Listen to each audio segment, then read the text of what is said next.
모든 성경 말씀은 하나님께서 감동을 주셔서 기록되었기 때문에 진리를 가르쳐 주며 삶 가운데 무엇이 잘못되었는지 알게 해줍니다. 또한 그 잘못을 바르게 잡아주고 의롭게 사는 법을 가르쳐 줍니다.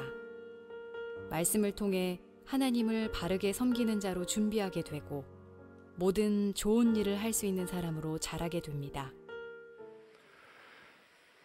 여행자들에게 나침판이 유용하게 쓰이는 이유는 나침판을 여는 순간 절대 방향을 보여주기 때문이죠. 신앙의 절대 방향을 보여주는 나침판이 있어야 됩니다. 신앙의 절대 나침판은 변하지 않는 하나님의 말씀입니다. 말씀이 우리 신앙의 절대 나침판이, 영적인 나침판이 되는 이유는 우리의 신앙의 절대 방향은 오직 예수 그리스도이시기 때문입니다.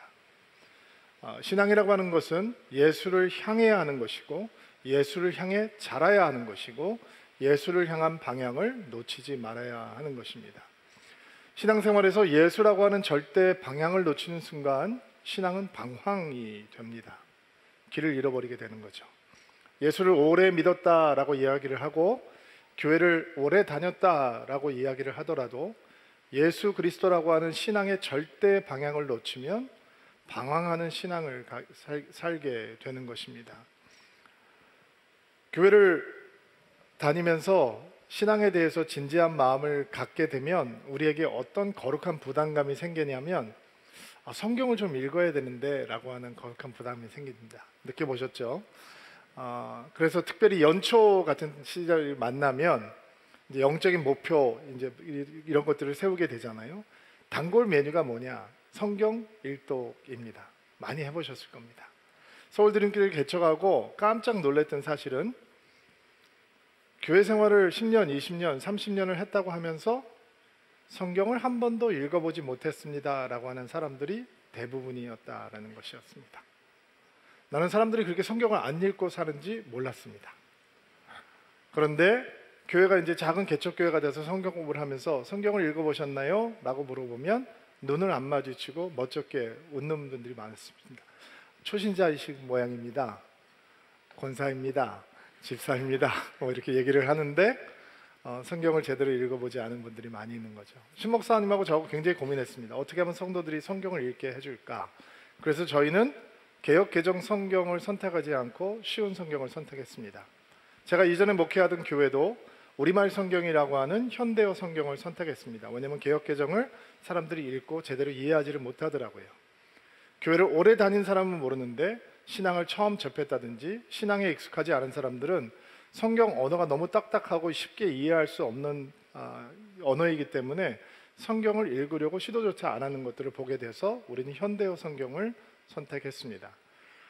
신 목사님이 어디 가서 성경 통독하는 사람들을 만나고 왔어요. 그러니 갔다 와서 흥분을 해가지고 야, 색연필로 칠하면서 성경을 읽으면 성경이 빨리빨리 읽힌대.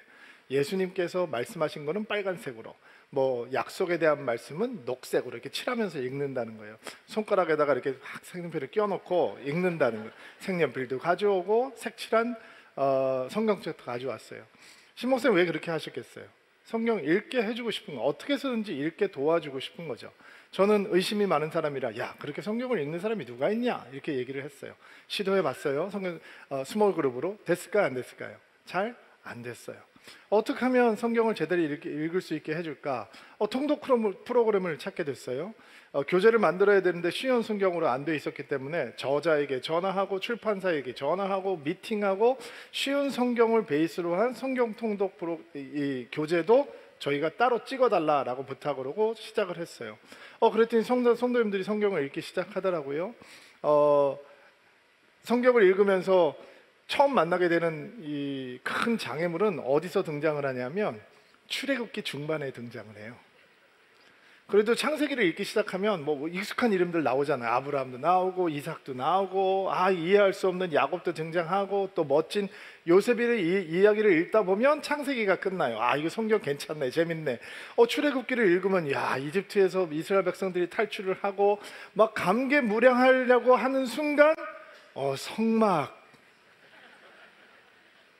성막 이야기가 나오면 이제 마음이 어려워지기 시작해요. 여러분 인터넷 들어가서 성막 쳐보세요.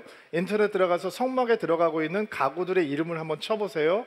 사진이 똑같은 게 뜨는 게 아니에요. 다 다른 게 떠요. 무슨 얘기예요? 그거를 보면서 떠오르는 이미지가 다 다르다는 거예요. 그러니까 이미지네이션이 잘 안 되니까, 그림이 안 그려지니까 성막을 막 20장 동안 이어져야 되는데 그 얘기가 같고 이게 무슨 나와 상관이 있나 생각이 들고 어렵게 버텨내요. 야, 드디어 끝났구나, 출애굽기가. 그리고 어디로 넘어가냐?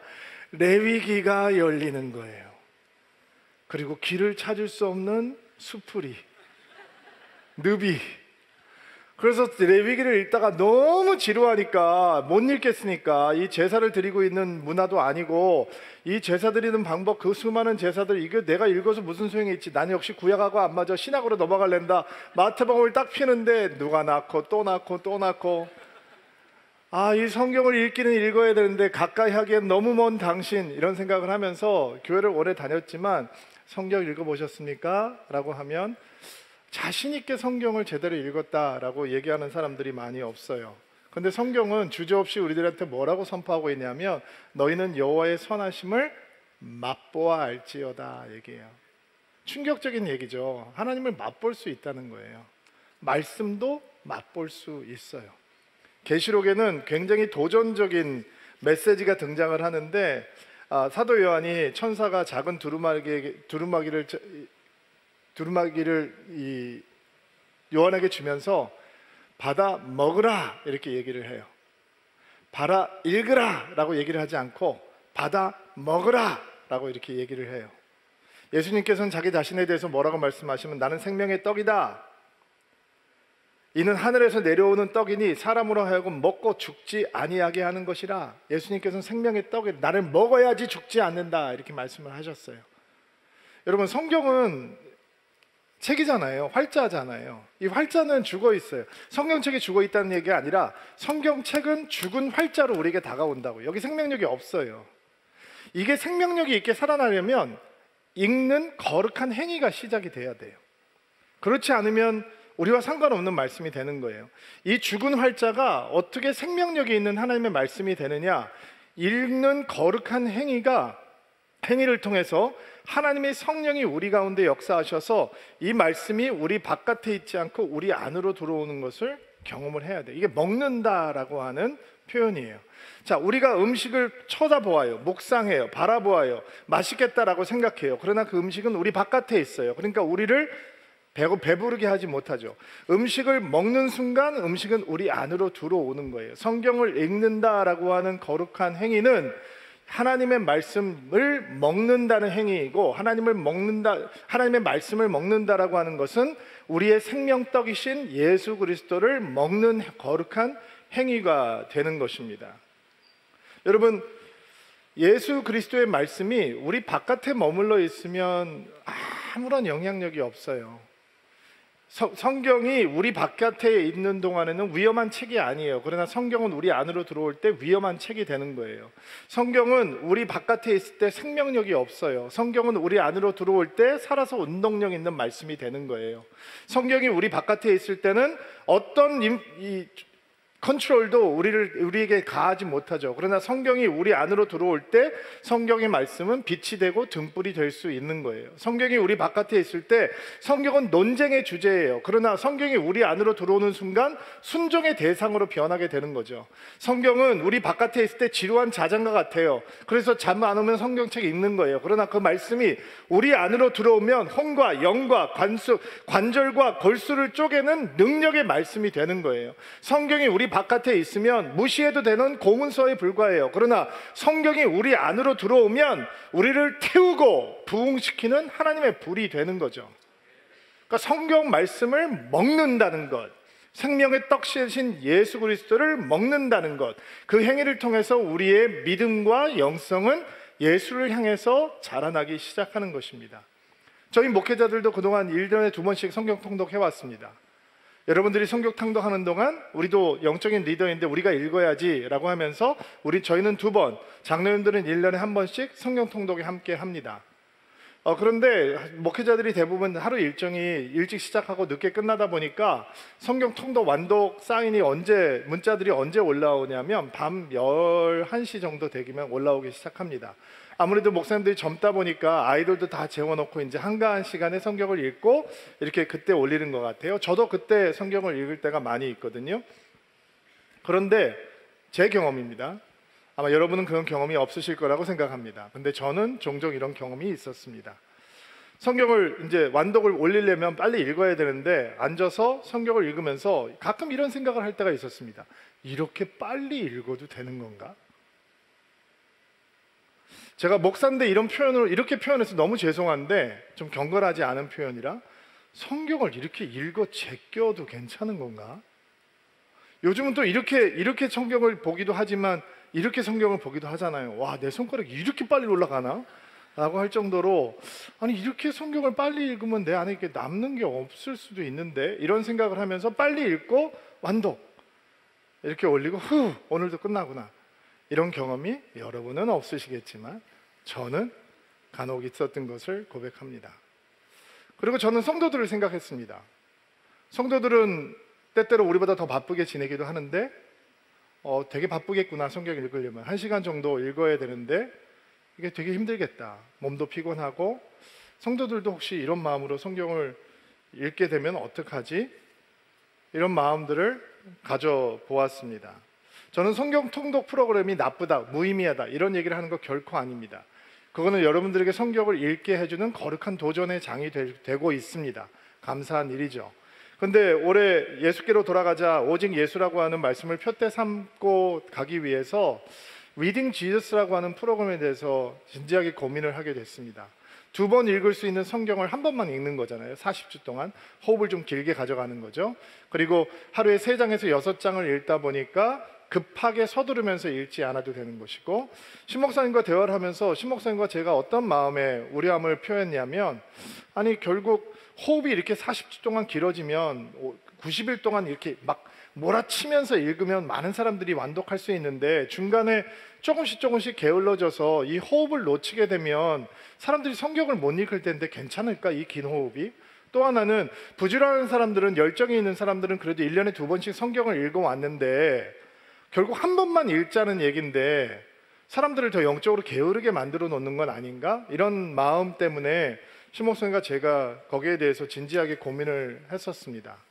근데 그럼에도 불구하고 왜 40주짜리 성경 Reading Jesus라고 하는 성경 읽기 프로그램을 저희가 올해 도전해 보기도 결정을 했냐 하면, 성경을 읽을 생각조차 못하고 있는 성도들이 너무 많다라고 하는 사실 때문이고, 성경을 읽지 않으면서 10년, 20년, 30년 신앙생활을 하면서 성경을 읽지 않으면서 너무 괜찮게 생각하는 성도들이 많이 있기 때문이고, 이렇게 새해가 되면 성경을 한번 읽어보고 싶은데 어떻게 시작해야 되는지 도전조차 못하고 있는 성도들이 있기 때문에 조금 호흡 길게, 조금 더 찬찬히, 서두르지 않고 꼭꼭 씹어서 예수의 흔적을 우리 안에 남기는 성경 읽기를 해보자라고 도전을 하게 되었던 것입니다. 말씀드린 대로 올해는 서울드림께서 예배드리고 있는 성도들이 70%에서 80%는 성경을 일독했습니다 라고 간증할 수 있게 되는 것이 우리의 영적인 목표입니다. 여기서 예배하는 사람들은 100% 팔찌를 차고 계셨으면 좋겠고, 나누어 드리는 순간, 그리고 우리가 완독을 했을 때 팔찌를 풀을 텐데 혼자서는 할 수 없었지만 교회 공동체가 함께 성경을 읽고 가는 길에 함께 할 수 있어서 하나님의 말씀을 1년 내내 읽을 수 있었습니다. 하나님 앞에 감사하고 영광을 돌릴 수 있는 그런 은혜로운 한 해가 되기를 소망합니다. 여러분, 성경은 우리에게 말씀의 풍요로운 잔치상 앞으로 인도하거든요. 근데 너무도 많은 성도들이 영적인 기아 상태에 빠져 있기 때문에 저희는 그 흐름을 바꿔보려고 하는 것입니다.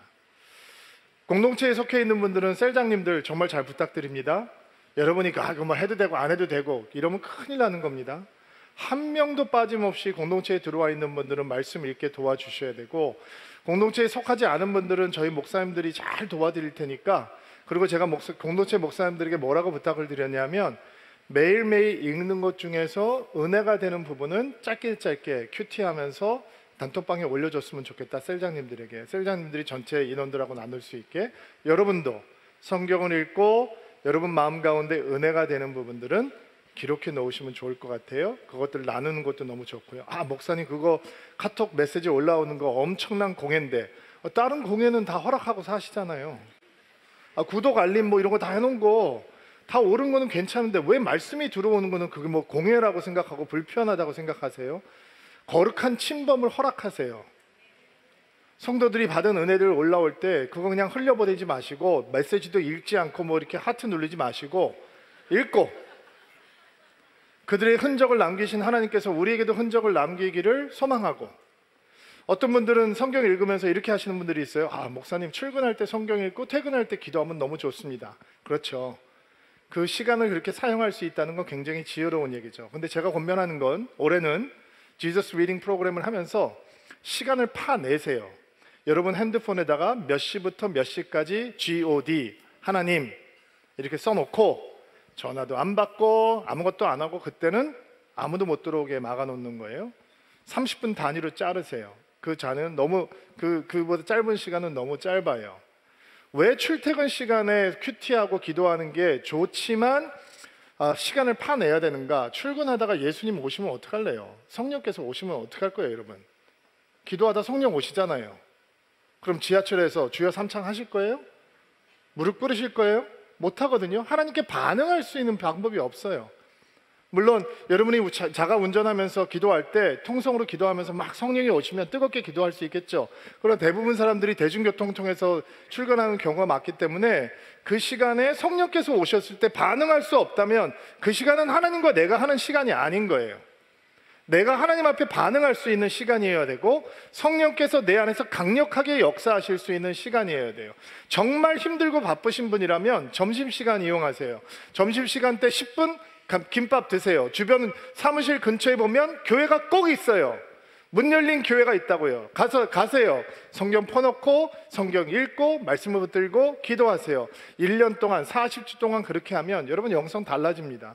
여러분 믿음 달라집니다. 매일매일 하나님과 이렇게 교제하기 시작하면 하나님께서는 여러분의 삶 가운데 임재함으로 함께 해주실 수 있습니다. 오늘 우리가 읽었던 본문 말씀 되게 많이 읽었던, 잘 알고 있는 말씀이죠.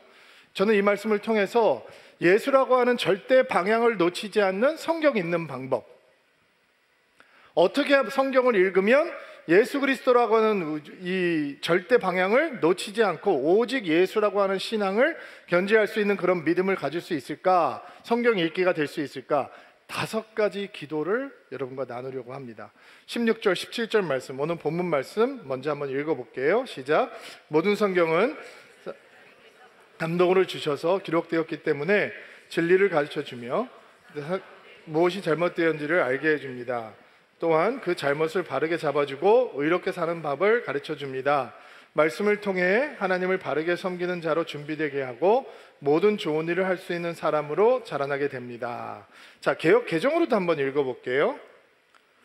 좀 함축적으로 번역이 되어 있기 때문에 개역 개정도 한번 읽어보겠습니다. 시작. 모든 성경은 하나님의 감동으로 된 것으로 교훈과 책망과 바르게 함과 의로 교육하기에 유익하니 이는 온전케 하며 모든 선한 일을 행할 능력을 갖추게 하려 함이라. 오늘 우리가 성경을 제대로 읽기 위해서 배우게 될 5가지의 기도가 있는데, 먼저 키워드, 5가지 기도를 만들어내는 키워드를 소개하자면 하나님의 감동, 그 다음에 교훈, 책망, 바르게 함, 의로 교육한다라고 하는 거예요. 이 5가지 키워드를 통해서 성경을 열 때 어떤 마음으로 어떤 기도를 통해서 우리가 성경을 읽어야 되는지 한번 묵상해 보도록 하겠습니다. 먼저 모든 성경은 하나님의 감동으로 되었다, 이렇게 이야기를 하죠. 여기서 감동이라고 하는 단어가 영어 단어로는 inspiration이라고 단어가 번역이 되기도 하고, 어떤 영어 성경본을 보면 하나님의 호흡이라고 번역이 되어 있기도 해요. 성경이 어떻게 된 것이냐, 하나님의 호흡으로 만들어졌다는 거죠. 또 어떤 성경본은 하나님께서 호흡을 내심으로 모든 성경은 됐다라고 이야기를 해요. 그러니까 하나님의 말씀에는 하나님의 호흡, 하나님의 숨결, 하나님의 생기가 담겨져 있다는 거예요. 그럼 우리는 어떻게 기도해야 될까요? 하나님, 말씀을 열고 말씀을 읽을 때 하나님의 숨결이 우리 가운데 가득하게 도와주옵소서. 하나님의 생기가 충만하게 도와주옵소서. 기도해야 되는 거죠. 하나님께서 아담을 만드신 다음에 호흡을 불어넣으시잖아요. 그리고 생명이 되시죠. 우리 안에 하나님의 형상이 있고 하나님의 호흡이 있는데, 하나님의 생기가 있는데, 우리가 하나님의 호흡을 가지고 있는지 하나님의 생기를 가지고 있는지 세상을 살아가다 보면 긴가민가 살아갈 때가 너무 많이 있어요. 그런데 성경을 여는 순간 하나님의 숨결이 다시 한번 우리 안으로 밀려 들어오는 거예요. 하나님의 생명력이, 하나님의 생기가 말씀을 열 때 우리 안으로 밀려 들어오는 거예요. 살아가다가 숨이 막히는 적 만나보셨어요? 호흡이 끊어질 것처럼 힘들고 어려운 상황들 만나보셨나요? 앞이 캄캄해지는 순간들 여러분 경험해 보셨어요? 아마 그러신 분들이 꽤 있을 거라고 생각해요. 저희 아버님이 암 수술을 하러 들어가실 때 제가 기도해드리고 암 수술을 하고 기다리고 있는데 수술 도중에 주치의한테 전화가 왔어요. 아드님이시죠? 내려오십시오. 드릴 말씀이 있습니다. 그래서 저는 아버님 돌아가신 줄 알았어요. 수술 받으시다가. 근데 저희 아버님의 그 선생님한테 오랫동안 치료를 받으셨는데 친한 친분을 가지고 계신 분이셨는데 지금 아버님 수술하고 계시는데 간단하게 설명을 드리면 암이 붙어있는 부위가 까다로운 부위여서 그거를 다 긁어내려면 출혈이 많이 생길 수밖에 없는데 지금 굉장히 아버님이 심장이 약한 분이라 피가 많이 나면 위험할 수 있으니까 지금 아드님이 목회하시는 분이라고 얘기를 들었는데 지금 가서 뭐 기도를 하시든 찬양을 하시든 뭐 성경을 보시든 뭔가 하셔야 될 것 같아서 제가 알려드립니다. 이렇게 얘기를 하는 거예요. 그리고 제가 그 얘기를 듣고 바깥에 나왔어요. 제가 굉장히 불효자거든요. 어렸을 때 미국에 가서 아버님 속 많이 썩여드리고 제대로 효도라는 거 한 번도 못 해본 아들이기 때문에 아버님이 지금 위급한 상황이다라는 얘기를 듣고 나왔는데 아무 생각도 안 하고 뭐 아무것도 안 보이는 거예요. 숨이 막히더라고요. 너무 막 가슴이 답답하고 일단은 미국에 있는 제가 그때 미국에 있을 때인데 미국에 있는 중보팀에게 전화를 해서 이런 상황이니까 기도를 부탁한다라고 얘기를 하고 제가 말씀을 외우기 시작했어요.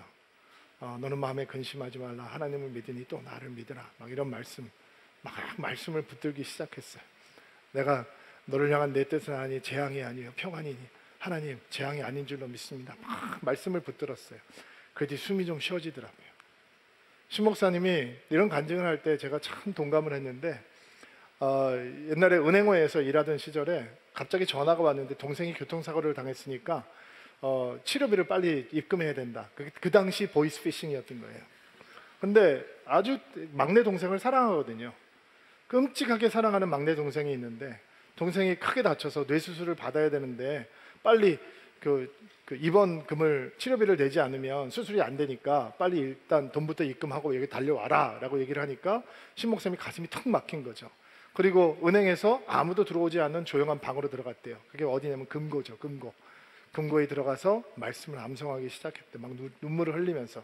그랬더니 숨이 쉬어지더래요. 이게 이해가 되시나요? 여러분 우리 안에 하나님의 호흡이 있는데 그 호흡이 안 느껴지는 때를 만난다고요. 살아가다 보면. 근데 말씀이 우리 안으로 들어오면 하나님의 생기가 돌기 시작해요. 하나님의 생기가. 그러니까 말씀을 읽을 때 하나님 내가 지금 죽은 활자를 읽는 것이 아니라 살아있는 하나님의 말씀을 읽는데 내가 말씀을 읽을 때 하나님의 호흡이 하나님의 숨결이 나를 가득 채워주십시오. 하나님의 생기로 충만하게 도와주십시오. 너무 은혜 충만한 기도가 되는 거죠. 그러면 그 말씀을 기도를 통해서 하나님의 말씀이 우리 안으로 몰려 들어오는 것입니다. 우리 신앙의 선배들은 성경을 읽으면서 이렇게 성경을 읽는 방법을 렉시오 디비나 거룩한 독서라고 얘기를 했어요. 성경을 읽고 몸, 마음과 영혼과 온 나의 존재를 열어서 말씀을 읽고 그 받은 말씀을 고심으면서 묵상하고 붙들고 빼앗기지 않으려고 애쓰고 그리고 빼앗기지 않고 내 안에 두었던 말씀을 따라 기도하고 기도한 말씀이 우리 안에서 영향력 있게 운동력 있게 움직일 수 있도록 컨템플레이션 깊게 묵상하고 주권적으로 묵상하고 하나님의 말씀이 우리 안에서 놓을 수 있도록 역사하실 수 있도록 우리를 열어드리는 것을 렉시오 디비나라고 하죠. 여러분 하나님의 숨결로 충만하게 하옵소서. 하나님의 생기로 충만하게 하옵소서. 성경을 여는 그 기도는 나는 얄팍하게 성경을 읽지 않겠다라고 하는 믿음의 결단인 거예요.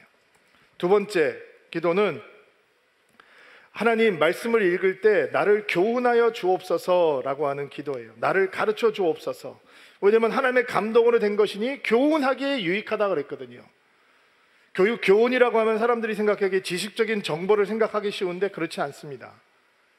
여러분, 성경을 읽을 때 무엇을 배워야 합니까? 성경을 읽을 때 성령께서 우리에게 무엇을 가르쳐 주셔야 합니까? 잡다한 지식? 누가 몇 살에 누구를 낳고 누가 어디서 무슨 행동, 그거 몰라도 괜찮습니다. 근데 성경을 읽을 때 꼭 만나야 되는 분이 있습니다. 성경을 열면 그분 만나야 합니다. 그분에 대해서 알아야 합니다. 그분에 대해서 배워야 합니다. 그분과 사랑에 빠져야 합니다. 그게 누굽니까? 우리의 절대 방향 되시는 예수 그리스도이십니다. 성경을 열었는데 예수님과 상관없다, 그러면 성경 읽은 게 아닙니다. 성경 말씀 안으로 우리가 들어가는 것이 아닙니다.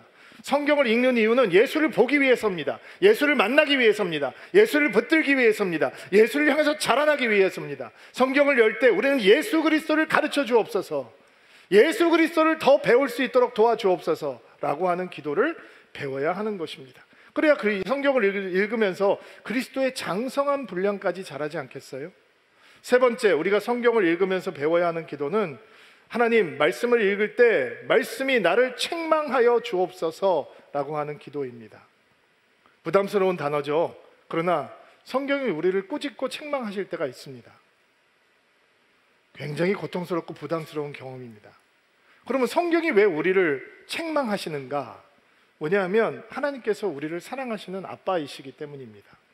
성경은 주께서 사랑하시는 자를 징계하신다 이렇게 말씀하셨습니다. 더 나아가서 징계받지 않으면 사생하다 이렇게 말씀합니다. 친아들은 상계받는다, 책망받는다라고 말씀하고 있습니다. 징계가 없다면 그분이 우리의 아버지가 아니신 것입니다. 그러니까 말씀을 통해서 우리를 때로는 책망하시는 것입니다. 하나님께서 다윗을 정말 좋아하시죠. 성경에서 다윗만큼 하나님께 사랑을 받는 자도 그렇게 많지 않은 것 같아요. 하나님께서 다윗을 얼마나 좋아하시냐면, 내가 이세 아들 다윗을 만나니 내 마음에 합한 자라, 내가 뭐든지 그의 통해서 내 뜻을 이루겠다라고 말씀하셨어요. 근데 다윗의 하나님의 마음에 합해 다윗이 밧세바하고 간음죄를 짓죠. 그리고 살인죄도 짓습니다. 완전 범죄처럼 보였습니다. 근데 하나님께서는 아빠시거든요. 아빠는 징계하시고 책망할 때가 있단 말이에요. 다윗이 얼마나 많은 시편을 주님 앞에 지어 불렀어요. 다윗이 예배드리기 위해서 어떻게 했는지 여러분 너무 다 알고 계시잖아요. 그런데 죄가 그 안에 들어오고 죄가 그에게 왕노릇하자 스스로 하나님께 돌아가지 못합니다. 그가 돌아갈 수 있는 유일한 방법은 나단이라고 하는 하나님의 선지자를 통해서 하나님께서 그의 죄를 폭로하시고 그를 책망하시고 꾸짖어야 그가 돌아올 수 있는 것입니다. 여러분, 우리는 주님을 사랑합니다. 믿음의 사람 되고 싶습니다. 그러나 때때로 연약한 우리 육성을 가지고 있기 때문에 죄가 우리 안에 들어와서 또 왕노릇하려고 합니다. 그런데 하나님께서 그 죄악됨을 폭로하십니다. 우리를 부끄럽게 하시려고, 수치스럽게 하시려고 그렇게 하는 것이 아니라 우리가 우리의 죄악이 폭로돼야 하나님의 용서하시는 은혜, 꾸중하시는 은혜, 하나님께서 회복하시는 은혜를 경험할 수 있기 때문입니다.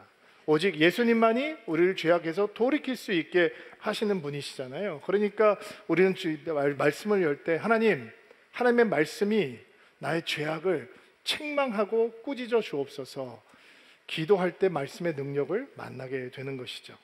네 번째 기도는 하나님 말씀을 읽을 때 나를 바르게 잡아 주옵소서, 나를 교정하여 주옵소서라고 하는 기도를 올려드려야 합니다. 말씀의 유익함은 우리를 바르게 고쳐준다라는 것에 있어요. 교정에 있다는 거죠. 운동을 배워오신 분들은 아시죠? 우리가 못된 버릇, 쓸데없는 버릇이 생기거든요. 운동을 하다 보면. 그러면 레슨을 할 때 교정을 받는 거죠. 그리고 제대로 할 수 있도록 도와주는 거예요. 성령께서 그 역할을 말씀을 통해서 우리에게 해주시는 것입니다. 신앙의 성장을 위해서 꼭 필요한 태도가 있는데요, 가르침을 잘 수용하는 태도입니다. 성도들을 만나보면 어떤 사람들은 가르침을 스펀지처럼 수용하는 사람들이 있고, 어떤 사람들은 방패를 치고 가르침을 튕겨내는 사람들이 있습니다. 누가 더 주님과 깊은 관계에 들어가게 되느냐, 성장하게 되느냐, 성숙하게 되느냐, 가르침을 수용하는 사람들입니다. 말씀을 만나게 될 때 우리가 가지고 있었던 못된 습관들이 예수라고 하는 절대 방향으로 교정되는 놀라운 은혜를 경험하게 되는 것입니다. 말씀이 그 역할을 합니다. 말씀이 우리 안에 들어오면 못된 것들을 바로잡아가기 시작하는 것입니다. 나쁜 버릇들을 바로잡아가기 시작하는 것입니다. 어떤 자매님이 큐티하다 받은 은혜를 간증하는데 제가 굉장히 터치를 받았어요. 어느 순간부터 자기가 내가 이렇게 내 남편에게 잔소리를 하면 안 되는데, 애들한테 이렇게 너무 거칠게 얘기하면 안 되는데 라는 생각을 갖기 시작했대요. 근데 멈출 수가 없는 거죠. 목사님, 저는 잘하고 싶어요. 문제는 내 남편인 거죠. 문제는 제 애들인 거예요. 이렇게 생각을 하면서 나름 익스큐즈가 있는 거예요. 그리고 나쁜 버릇이라는 게 여러분 이런 거잖아요. 우리 안에 머물러 있는 거잖아요.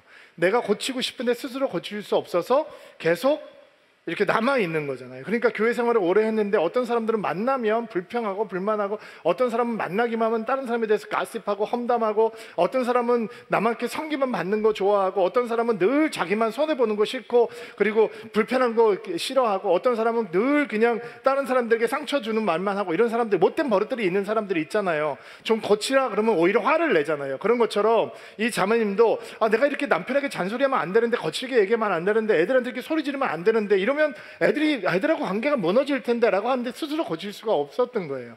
근데 큐티를 하다가 말씀을 만났어요. 어떤 말씀을 만났냐?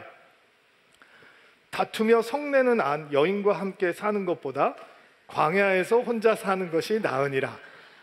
아니, 목사님, 그런 말씀이 진짜 성경에 있어요. 잠언서 21장 19절 말씀. 쉬운 성경은 이 번역이 더 디렉트해요.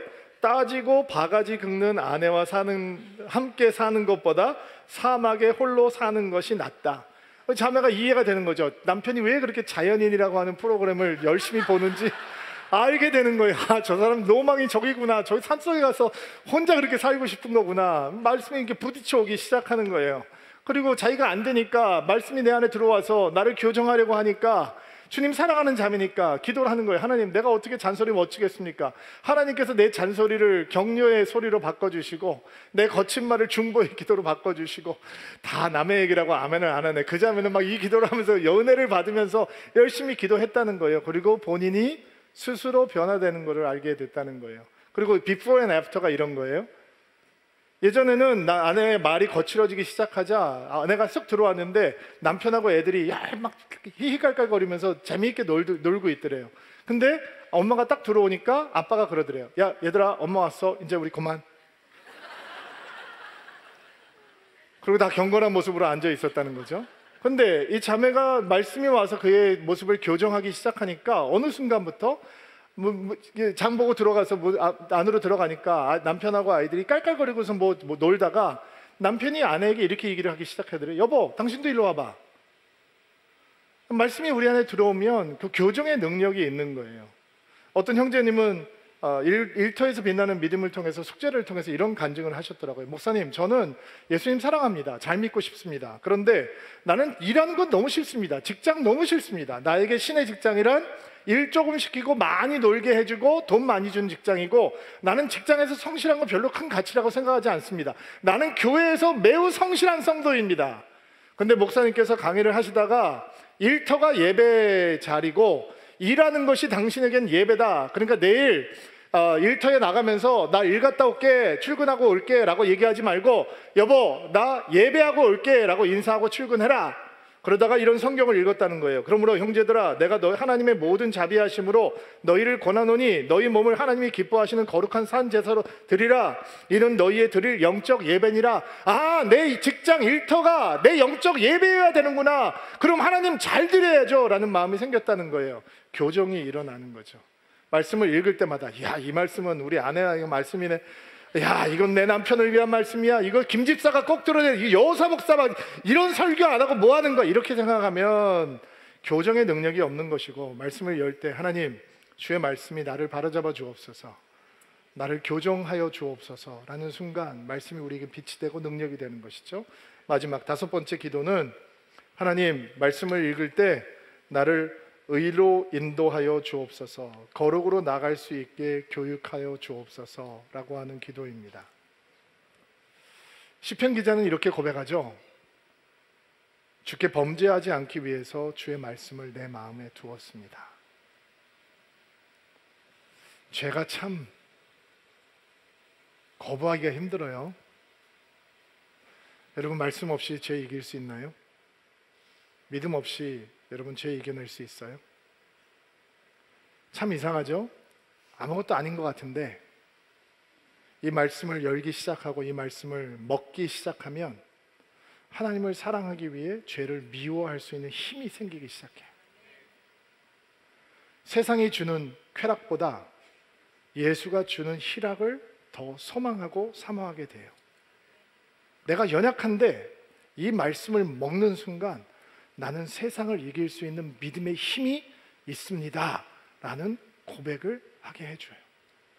말씀이 아무것도 아닌 것 같은데 이 말씀을 먹는 순간 나는 예수의 사람으로 세상을 사랑하지 않고 오직 예수 그리스도를 사랑하는 인생으로 살아가기를 원합니다 라고 하는 기도가 우리의 고백이 돼요. 말씀을 열 때 우리는 죄의 길이 아니라 의의 길을 사모하게 되고 죄의 길이 아니라 거룩의 길을 사모하게 되는 것입니다. 이게 말씀의 능력이에요. 자, 올해 40주 동안 성경을 읽을 거예요. 드림이라면, 여기가 여러분의 영적인 집이라면 여러분들은 팔찌를 차고 나는 성경 읽어야 된다라고 하는 거룩한 여정을 시작할 거예요. 그 여정 속에서 우리의 절대 방향이신 예수 그리스도, 그분을 만나고 그분을 더 깊이 사랑하고 그분과 끊어지지 않는 동행을 하는 한 해가 될 수 있게 되기를 주의 이름으로 축복합니다.